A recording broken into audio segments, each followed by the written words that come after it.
Just wait. Eight of us all. The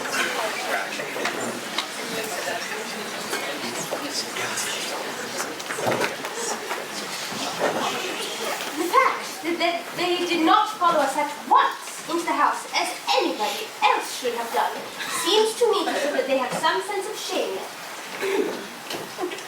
We're eating nothing. That looks like repentance. Well, they don't seem to notice us at all. Couldn't you cough? Go to the hall. Crumpets. Oh, they're looking at us. What an effrontery. Goodness, they're approaching. It's very forward. Let us preserve a dignified silence. Certainly. It's the only thing to do now.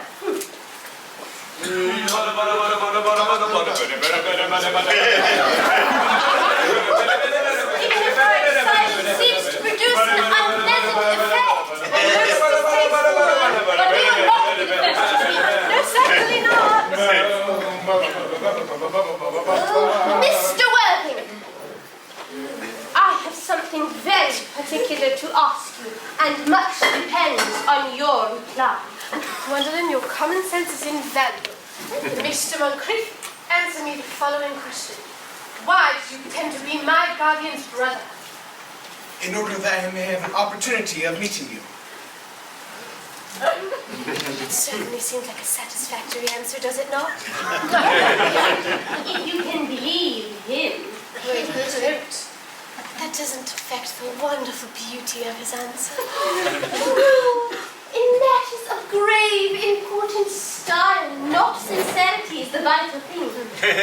Mr. Worthing, what excuse can you give to me for pretending to have a brother? Was it in order that you might be able to come up to town to see me as often as possible? Can you deny it, Miss Fairfax? Oh, I have the gravest doubts upon the subject. But I intend to crush them. This is not a time for German skepticism. Their answers seem to be quite satisfactory, especially Mr. Worthing's. His appears to have the stamp of truth upon it. Oh, but I am more than content with what Mr. Moncrief said. His voice alone inspires one absolute credulity. Then you think we should forgive them? Oh, yes, I know. Oh, true. There are principles at stake that one cannot surrender. Which of us should tell them? The task is not a pleasant one. Could we not both speak at the same time? That is an excellent idea. I nearly always speak at the same time as other people. Will you take time for me? Certainly. Your Christian names are still an insuperable barrier. That is all. Our Christian names? Is that all? But we're going to be christened this afternoon. Mercy, you are prepared to do this terrible thing. I am. To please me, you are willing to face this fearful ordeal. I am. How absurd to talk of the equality of the sexes! Where questions of self-sacrifice are concerned, men are infinitely beyond us. We are.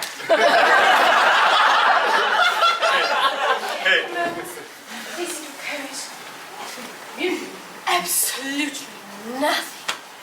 No. Oh, darling. Darling. Ahem! Lady Bracknell. Gwendolyn. What does this mean? Merely that I am engaged to be married to Mr. Worthing, Mama.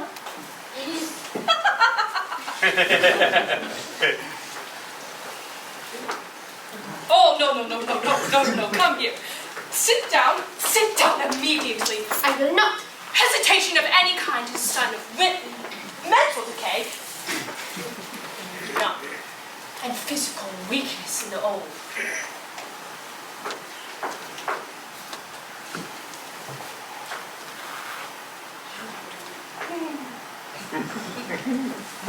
Apprised, sir, of my daughter's sudden flight by her trusty maid, whose confidence I purchased by means of a small coin, I followed her at once by a luggage train.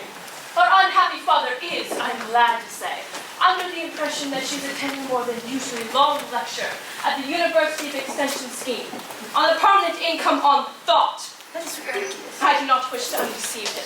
In fact, I've never undeceived him on any question. I consider it wrong. I'm engaged to be married to Gwendolyn, Lady Bracknell. You are nothing of the kind, sir. Algernon? Algernon? Yes, Algernon! Oh, may I ask if it is in this house that your invalid friend, Mr. Bunbury, resides? Oh, no, Bunbury doesn't live here. Bunbury's somewhere else at the present. In fact, Bunbury's dead. Dead? When did he die? His death must have been very sudden. Oh, I killed Bunbury this afternoon. Oh, Bunbury died this afternoon. Of course, yes. Oh, he was quite exploded. Exploded. Was it the cause of a revolutionary outrage? I was not aware that Mr. Bunbury was interested in social legislation. If so, he's well punished for his morbidity. My dear Aunt Vesta, what I mean is that he was found out. The doctors found out that Bunbury could not live. That is what I mean. So Bunbury died. I see. This Mr. Bunbury seems to take great confidence in the opinion of his physicians.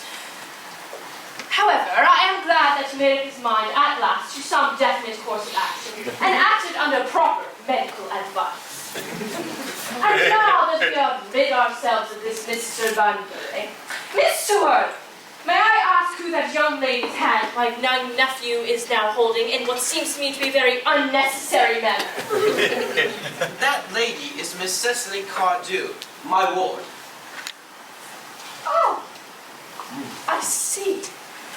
And is Miss Cardew connected with any of the larger railway stations in this part of London?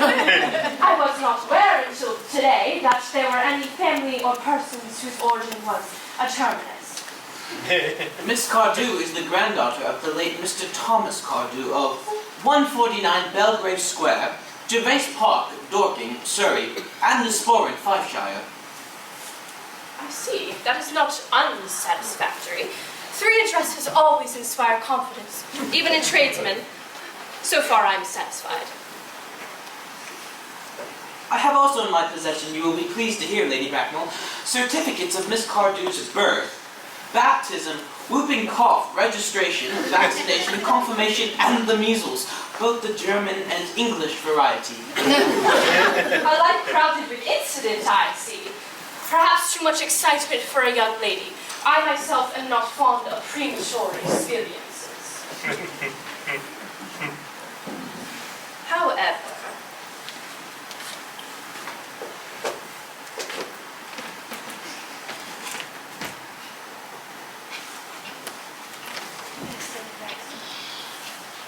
I don't remember what I was going to say.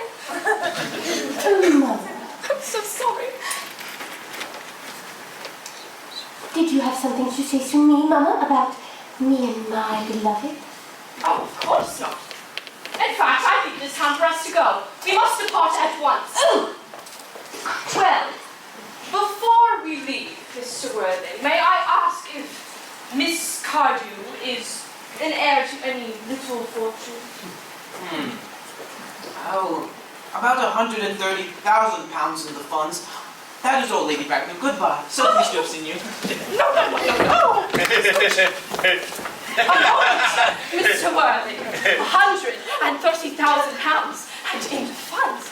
Well, Miss Cardew seems to me to be a very attractive young lady now that I look at her. Oh, would you come here, dear? Let me have a look at you. Pretty child. Your dress is so sadly simple. And your hair looks as if nature had just left it. Very pretty. Kindly turn around here. No, the side view is what I want. Thank you. Oh, yes. Just as I expected. There are social possibilities in Miss Cardew's profile. Cicely's the prettiest girl in the whole world. I don't care twopence about a social possibility. Oh, do not speak disrespectfully of society, Algernon. Only those who can't get into it do that. Miss Cardew, you do know that Algernon only has his stats to depend upon. He has nothing, but he looks everything. Yeah.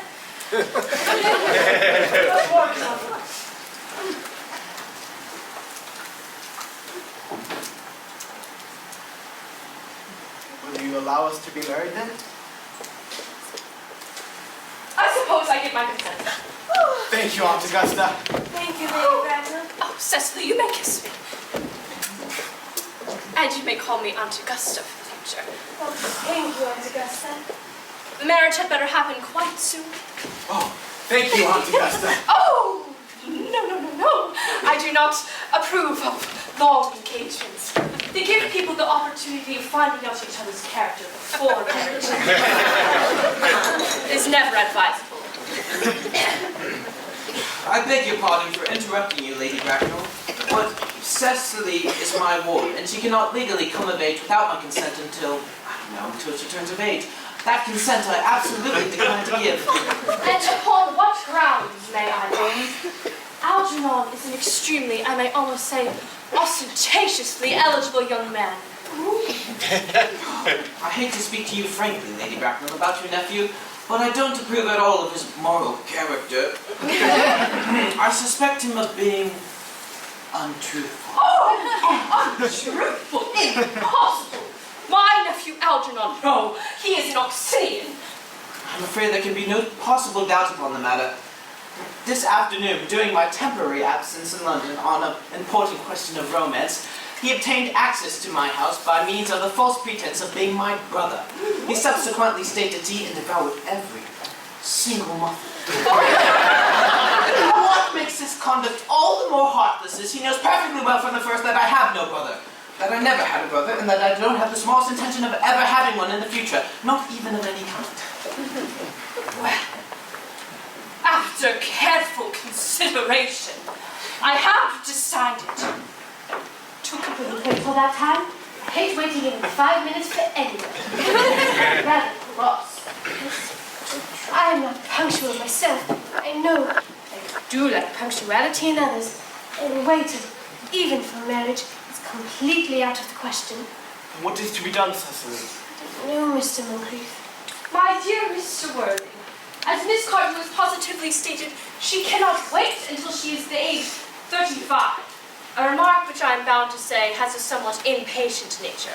However, I beg you to reconsider your decision. But my dear Lady Bracknell, the entire matter is in your own hands. The moment you give your consent to my marriage with Gwendolen, I will gladly allow your nephew to form an alliance with my ward. And what you propose, sir, you know is completely out of the question. Everything is quite ready for the christenings.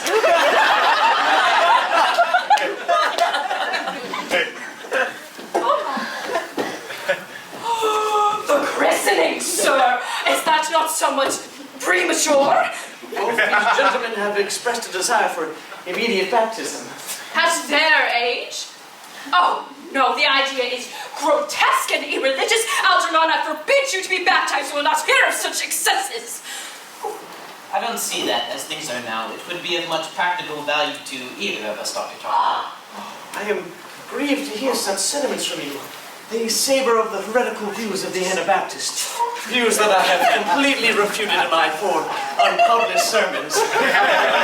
However, as your present mood seems to be one peculiarly secular, I will return to the church at once.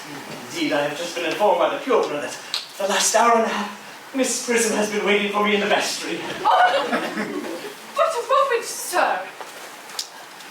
Did I hear you mention Miss Prism? Yes, Lady Bracknell.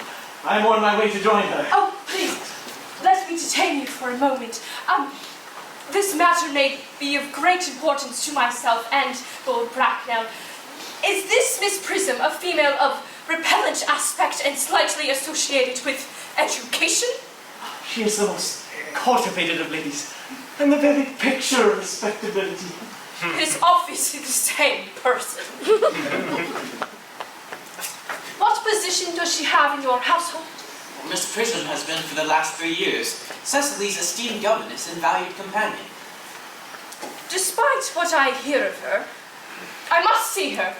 Let her be sent for. She approaches. She's lying.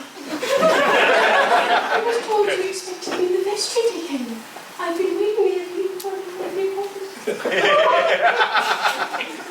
Prism! Come here, Prism.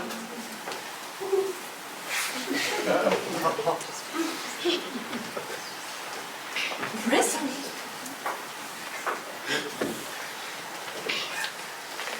Where is the baby? Where is the baby? 28 years ago, you left Lord Bracknell's house, 104 Upper Governor Street, in charge of a preambulator, which contained a baby of the male sex. You never returned! After much investigation by the Metropolitan Police, the preambulator was found in a stray quarter of Bayswater. It contained a 3-volume manuscript, but the baby was not there. Prism! Where is the baby? Baby Berkeley. I admit with shame. I do not know. I only recited the papers in the case of these on the morning of the day you mentioned. A day that is forever branded on my memory. I prepared as usual to take the baby out in its perambulator. I had with me also a somewhat old but capacious handbag in which I had intended to place the manuscript of a work of fiction I had in a moment of mental abstraction for which I can never forgive myself, I placed the manuscript in the basket and placed the baby in the handbag. But where did you deposit the handbag? In the bedroom of one of the larger railway stations in London. What railway station? Victoria, the Brown Line. I must retire for a moment. Gwendolyn, wait here for me. I will wait for you all of my life, if you are not too long.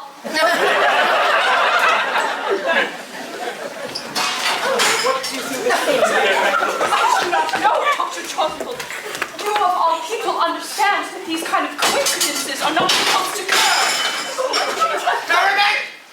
Good heavens! Jack seems strangely agitated. This noise is very unpleasant.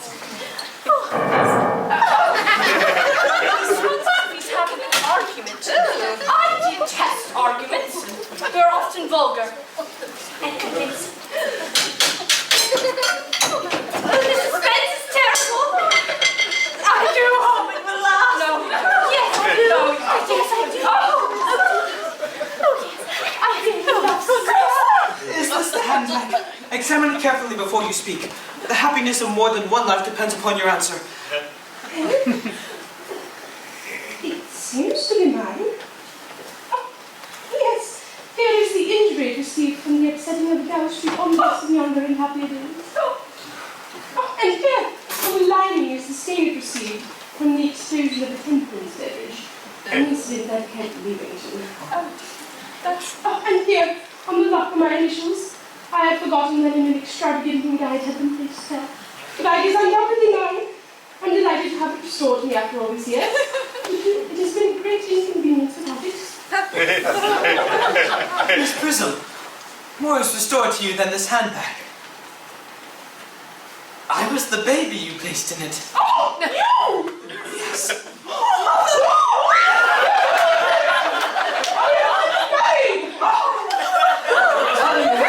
I do not deny that is a serious blow. But who has the right to cast a stone against one who has suffered? Cannot an act of repentance wipe out an act of folly? Why, should there be one law for men and another for women? Mother, I forgive you. Mr. Riley, there is some error. There is the woman who can tell you who you really are.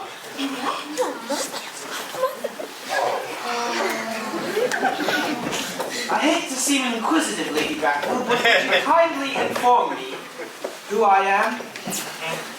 The news I have to tell you, but not altogether then. Please, you.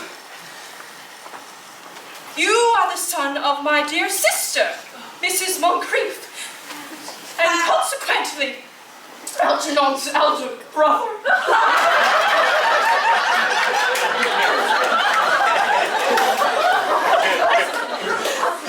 Algy's elder brother? Yes. Can I have a brother after all? I always knew I had a brother! I never doubted I had a brother! Dr. Trotterbull, my unfortunate brother! Miss Prism, my unfortunate brother! Gwendolyn, my unfortunate brother! Algy! You will have to treat me with more respect in the future. You have never behaved to me at all like a brother in your life! Well, not to blame, boy, but I tried my best now, but I was out of practice. Oh, my own. But what own are you? What is your Christian name now that you've become someone else? Quite forgotten about that point. Your decision on the subject of my name is irrevocable, I suppose. I never change, except in my affections. Oh, what a noble nature you have, Gwendolyn. Thank you. The point better be cleared up at once. On to Miss Prism left me in the handbag. Had I been christened already? Every luxury that money could buy was lavished upon you by your fond and doting parents, including christening. So I was christened. That is settled. But what was the name given to me? Let me know the worst. Well, you were the eldest son, so you are naturally named after your father. Yes, but what was my father's Christian name? Oh. I cannot at the present moment recall what the Christian name was. Algy, can't you recollect our father's Christian name? My dear boy, we were never even on speaking terms. He died before I was a year old.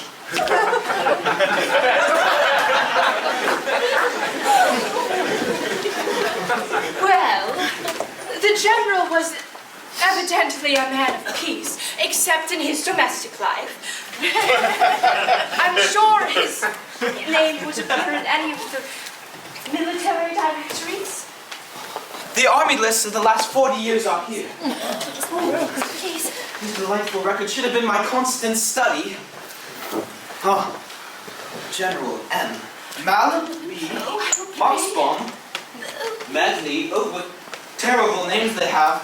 Marlborough, Migsby, Mobbs, Moncrief, Lieutenant 1840, Captain, Lieutenant Colonel, General 1864, Christian names, Earnest John. I've always told you, Gwendolyn, that my name was Ernest, didn't I? Well, it is Ernest after all. I mean, it's naturally Earnest. That's right. I remember now. The general's Christian name was Earnest. I knew I had a particular reason for disliking the name. Ernest. My own Ernest. I felt from the first that you could have no other name. Gwendolyn, it is a terrible thing for a man to suddenly find out that all his life he's been speaking nothing but the truth. Can you forgive me?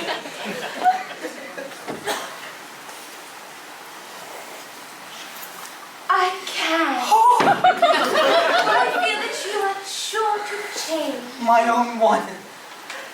Oh, Letitia.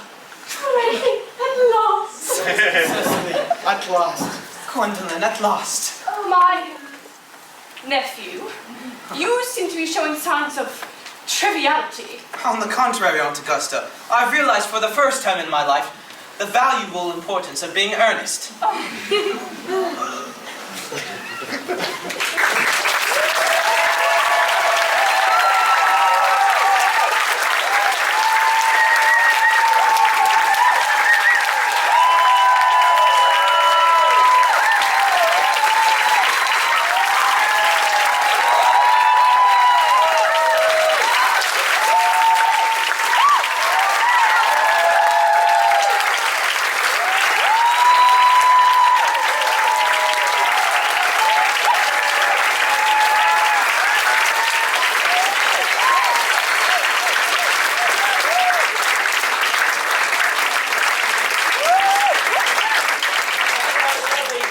thank you all so much for coming. I hope you all have a great night.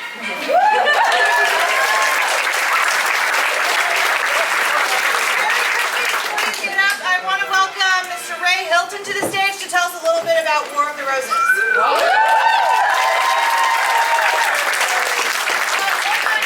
Weren't they great? So I'm the lucky husband of this beautiful director right here. I'm also the executive artistic director for War of the Roses Theater Company. We're a local classic theater company, up and coming. You probably never heard of us because we're up and coming. So there we are. We love classic theater, plays like this. We actually have our next production, which is Macbeth, coming up in a couple of months. So please stay tuned for tickets for that. If you love classic theater in this area and would like to see more of it, we will take your money to do that.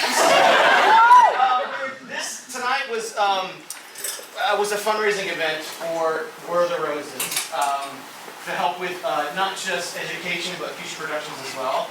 If you'd like to donate, you can send it to my Venmo, which is @WarOfTheRoses.